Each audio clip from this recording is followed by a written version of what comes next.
Hello everyone, this is Kring, Talladen. Welcome to this Book Talks video. April 4, 2021 officially marked my 10 years in the publishing industry.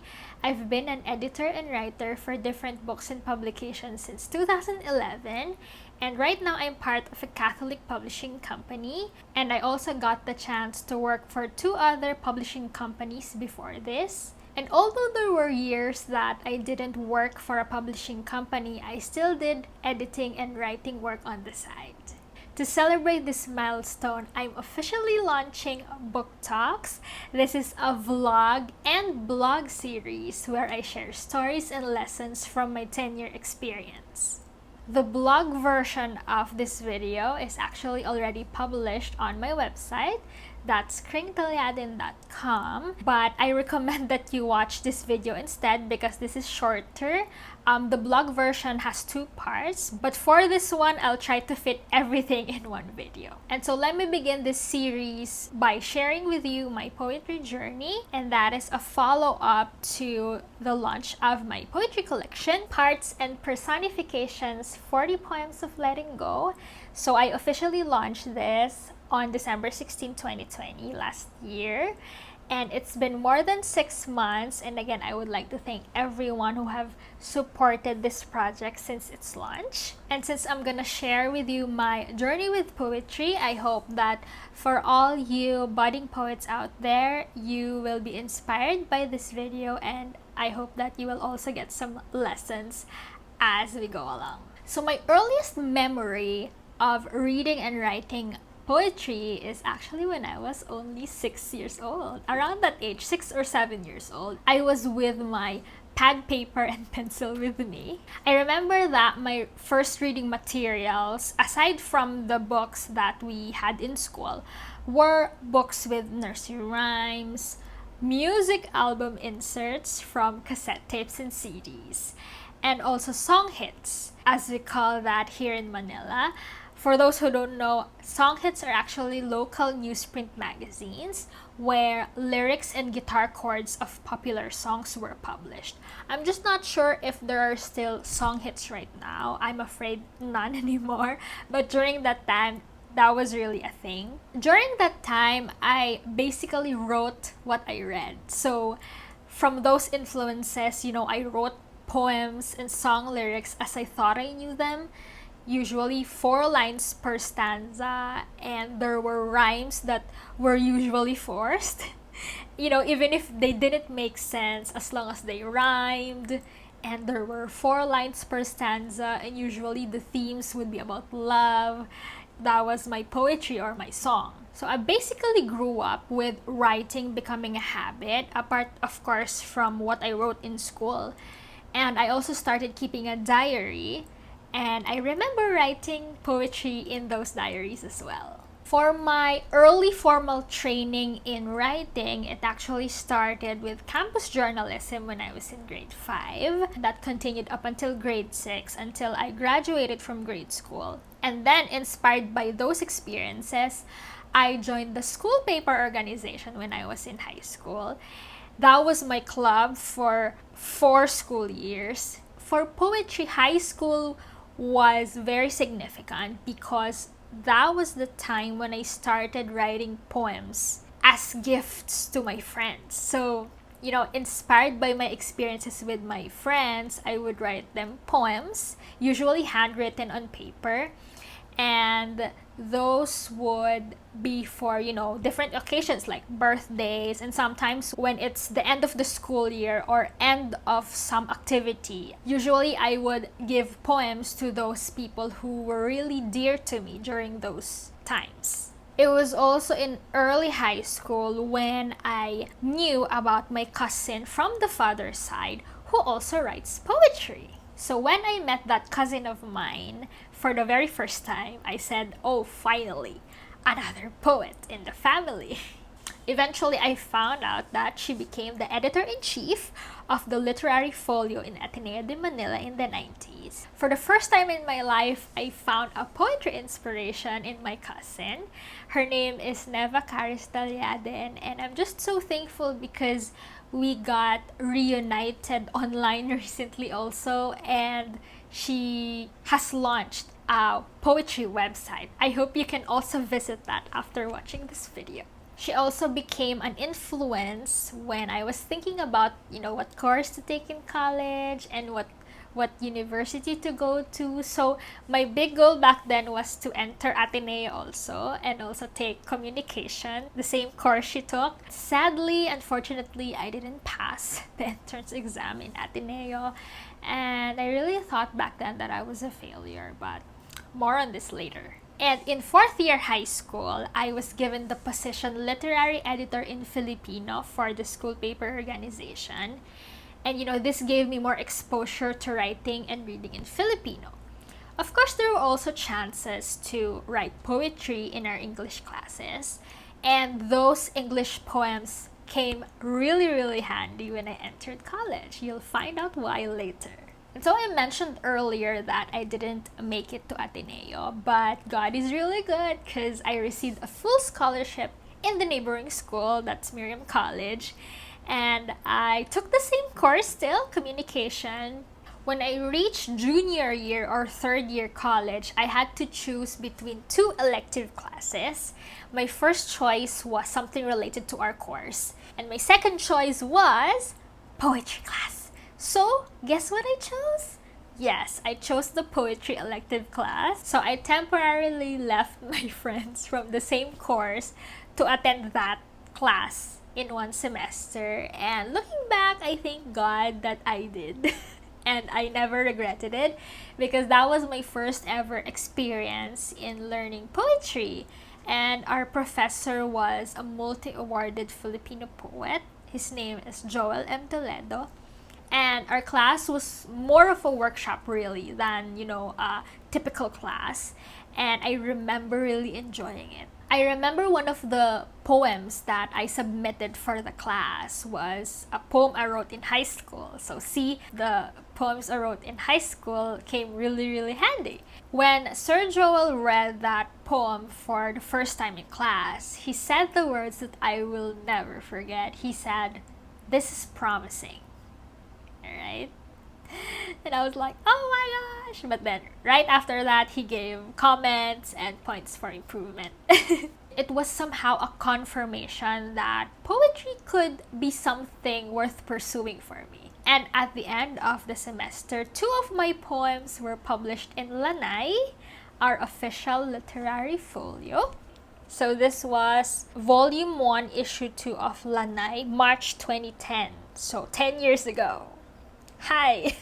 And my poems are on what page? Page 60 and 61. Technically, these are my first ever published poems on a kind of material like this, because I remember that I also published some poems in the school paper when I was in high school, but that was a school paper. But for a collection like this, it's the first time in Lanai. So this is really something that I cherish. And I also had the chance to read these 2 poems in the launch of this folio. So it was like a foretaste of what I'd be doing in the latter part of this journey. I was also in college when I met another cousin of mine from the father's side. And his name is Father Santos Castillo. We call him Father Sunny or Kuya Sunny. Yes, he's a priest. He's a Catholic diocesan priest in the US.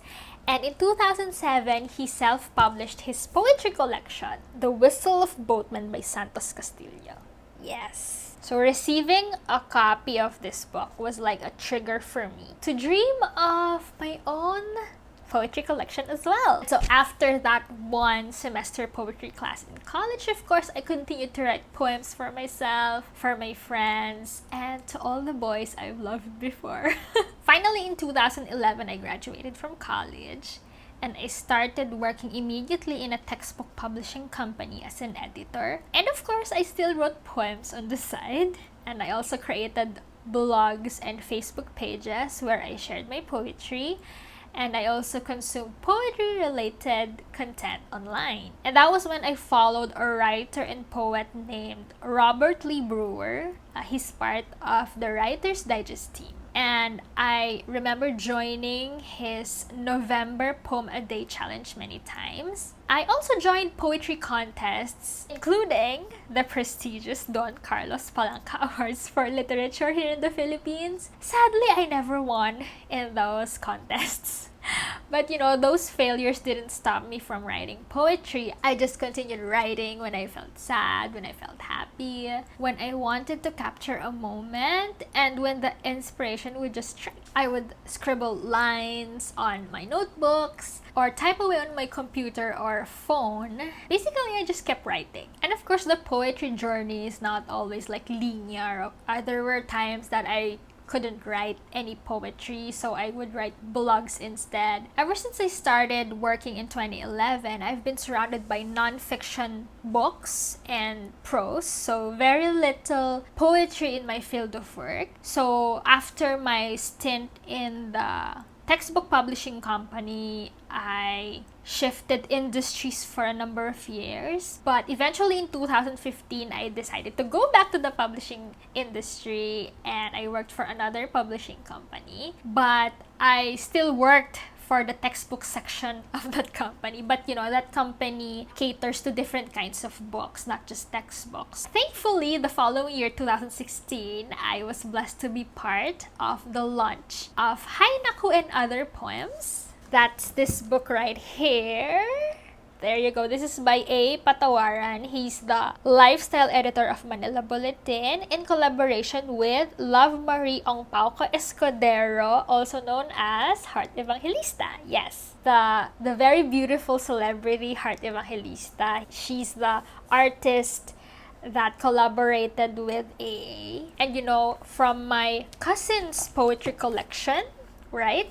That inspired me to dream of having my own book. This collection, on the other hand, inspired me to publish my own book still. But this time, I thought, oh yes, maybe I can collaborate with an artist. So my heart for poetry, Heart Evangelista, my heart for poetry was reignited during that time, and I began to thirst for learning. I enrolled in an online poetry workshop called Sharpened Visions, and the instructor was Douglas Kearney of California Institute of the Arts. That is actually via Coursera.org. I highly recommend that you attend this course also. That was actually in 2016, and that was the same year that I became part of the current publishing company that I'm with. And so from before that, work in publishing, writing, editing were just merely work. My writing and editing here in the Catholic Publishing Company became like a mission,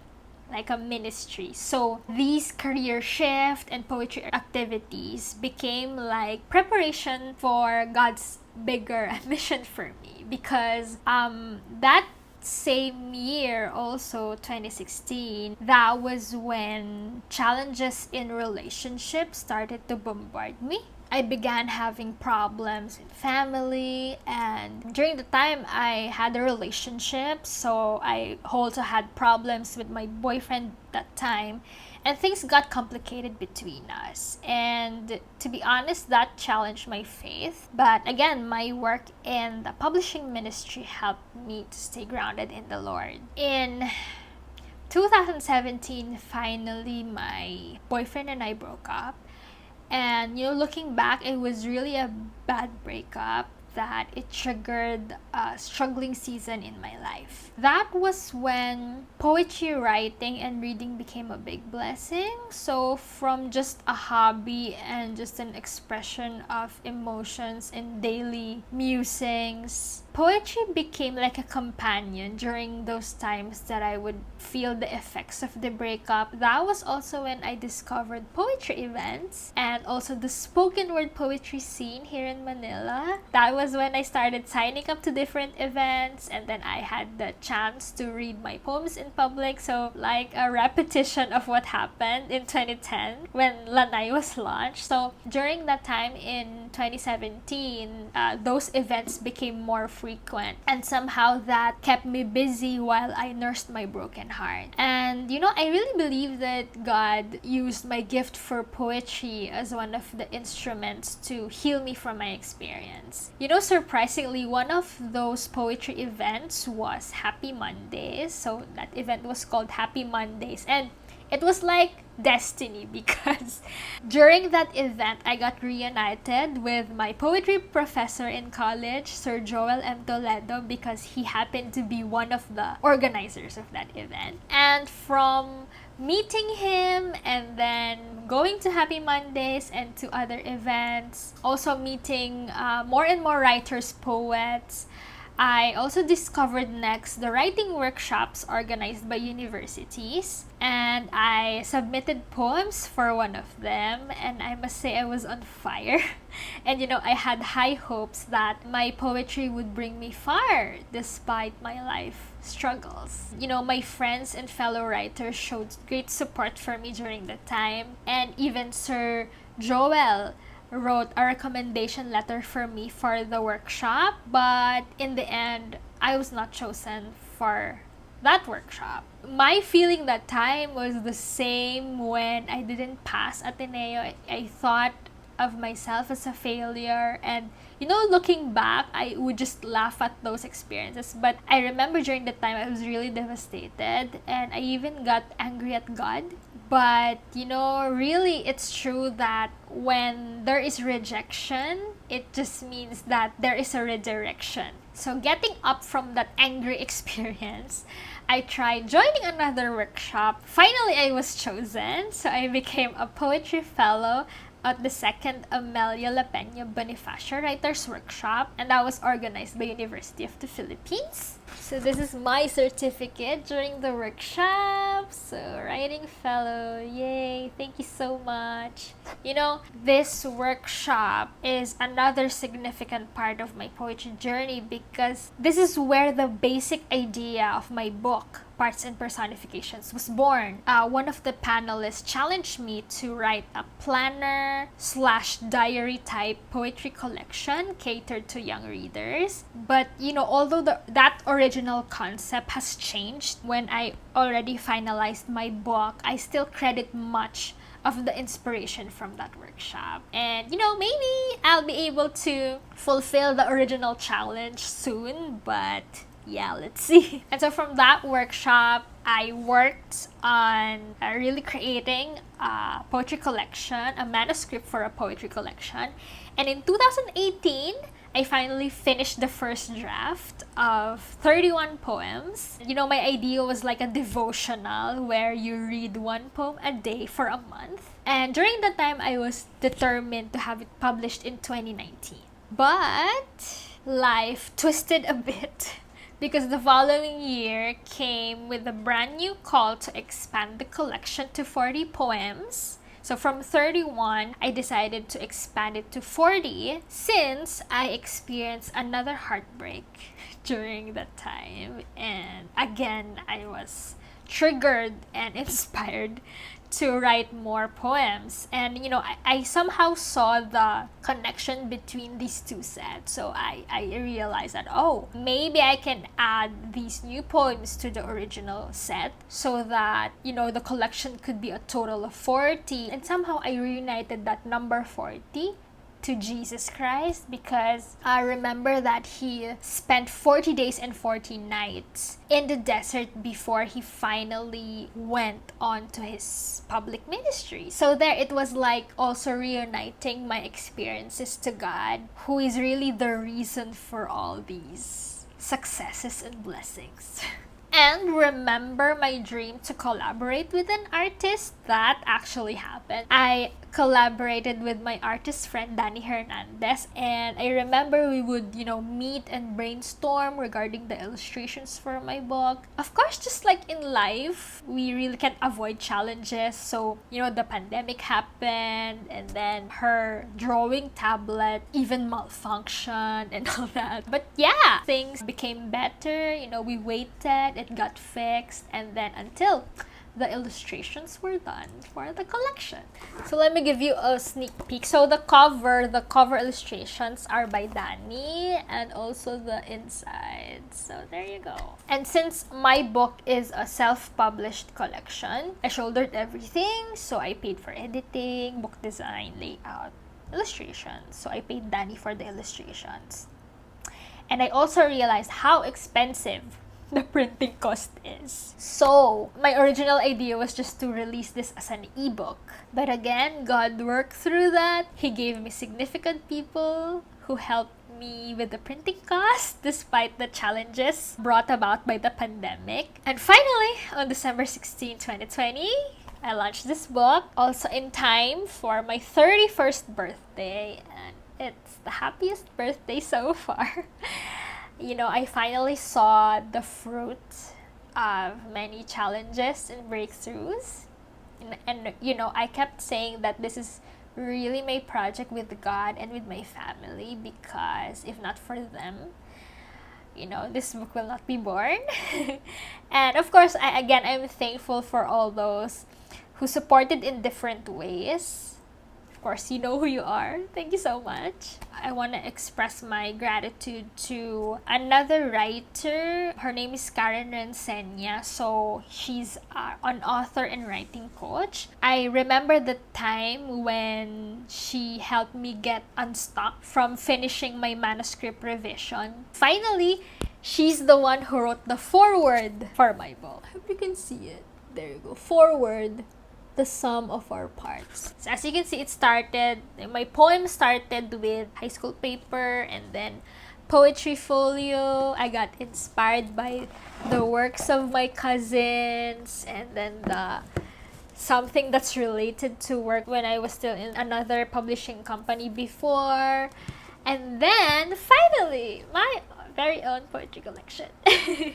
So I'm just really grateful for the journey that has been.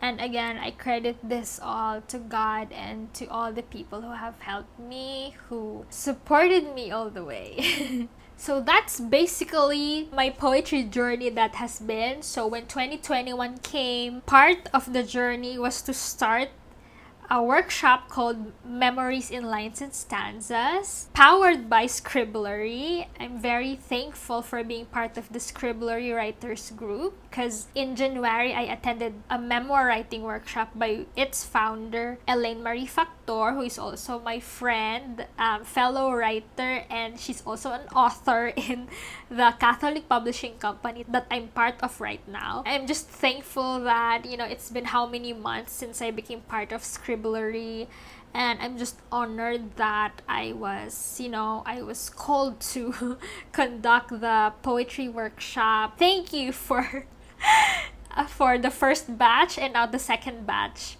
of that poetry workshop. You know, I believe that I still have a lot to learn about poetry. I can't say that I'm like the super expert in poetry, but I guess with all the, you know, the learning and the practice that I've had for the past how many years, I guess that, you know, I hope that I could give my part and I can give a contribution to the community of poets here in our country, especially for those who are just starting. I hope that we all enjoy the journey that we have with poetry. Thank you so much for watching this video on my poetry journey, and as you can see, poetry has been a significant part of my life since I was young, and I firmly believe that nothing happens by chance. Everything happens for a reason and everything is connected. I'm just excited for what God has in store for my poetry from this point onwards. If you want to get a copy of my book, that's shopee.ph/Talladen. Also, I will be launching soon the official ebook version of this poetry collection, so I hope that you stay tuned. For updates on my poetry, you can like and follow my social media, Kring Talladen Poetry for Facebook, Kring Talladen for Instagram, and Kring Talladen for Twitter. And you can also visit my website, kringtalladen.com. Again, the blog version of this video is published in my website. That's actually longer than this one, so I wrote there more details. So if you want, you can visit my website to read the full poetry journey that I wrote. And please don't forget to subscribe to my channel so that you will be notified when I upload new episodes of this book talk series and for other content on poetry, books, music, faith, and life. This has been Kring. Thank you so much. I will see you again next time. Bye!